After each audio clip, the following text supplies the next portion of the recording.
മനുഷ്യജീവിതത്തിന്റെ അടിസ്ഥാന ആവശ്യ ഘടകങ്ങളിലൊന്ന് ജോലി. അതും തേടി അലഞ്ഞ അവനെപ്പോഴോ പ്രവാസിയായി. ദുരിതമേറെ താണ്ടി വന്നുവെങ്കിലും പ്രവാസം അവന്റെ ജീവിതത്തിൽ താങ്ങായി, തണലായി, അവന്റെ കുടുംബത്തിന്റെ നെടുന്തൂണായി മാറി. അവനറിയാതെ എപ്പോഴോ പ്രവാസം അവൻ ഇഷ്ടപ്പെട്ടു തുടങ്ങി. നൊമ്പരപ്പാടുകളിൽ നിന്നും വിഭിന്നമായി പ്രവാസത്തിന്റെ ആസ്വാദനക്കുറിപ്പുകളുമായി ഇതാ നിങ്ങൾക്ക് മുന്നിൽ ഈ കുറച്ചു വരികൾ.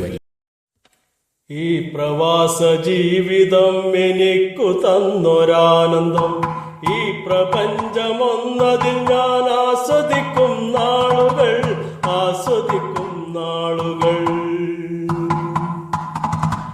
അഖില ലോകരൊന്നുപോലെ വാണിടുന്ന പാരിടം, ശത്രു പോലും മിത്രമായി ഒത്തുചേരും നാടിത്, ഒത്തുചേർന്ന നാടിത്.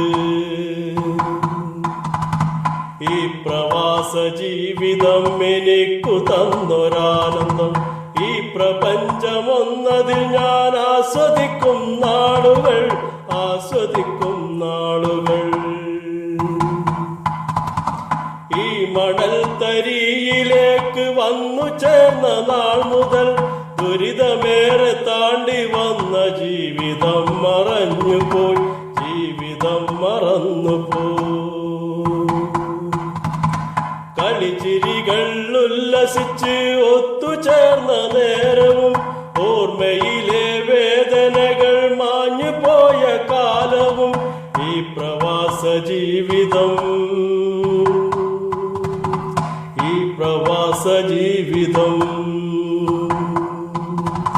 കളിച്ചിരികൾ ഉല്ലസിച്ച് ഒത്തുചേർന്ന നേരവും ഓർമ്മയിലെ വേദനകൾ മാഞ്ഞുപോയ കാലവും.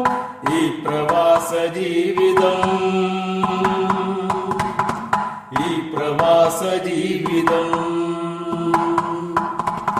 ഈ കടലിനപ്പുറത്ത് തേങ്ങലുകൾ കേൾക്കുമ്പോൾ അറിഞ്ഞരികിൽ ഓടിയെത്തും കൂടെ പിറപ്പെന്ന പോൽ. ഈ പ്രവാസ ജീവിതം, ഈ പ്രവാസ ജീവിതം. ഈ പ്രവാസ ജീവിതം എനിക്കു തന്നൊരാനന്ദം, ഈ പ്രപഞ്ചമൊന്നതിൽ ഞാൻ ആസ്വദിക്കും നാളുകൾ, ആസ്വദിക്കും നാളുകൾ. ഈ പ്രവാസ ജീവിതം എനിക്കു തന്നൊരാനന്ദം, ഈ പ്രപഞ്ചമൊന്നതിൽ ഞാൻ ആസ്വദിക്കും നാളുകൾ, ആസ്വദിക്കും നാളുകൾ.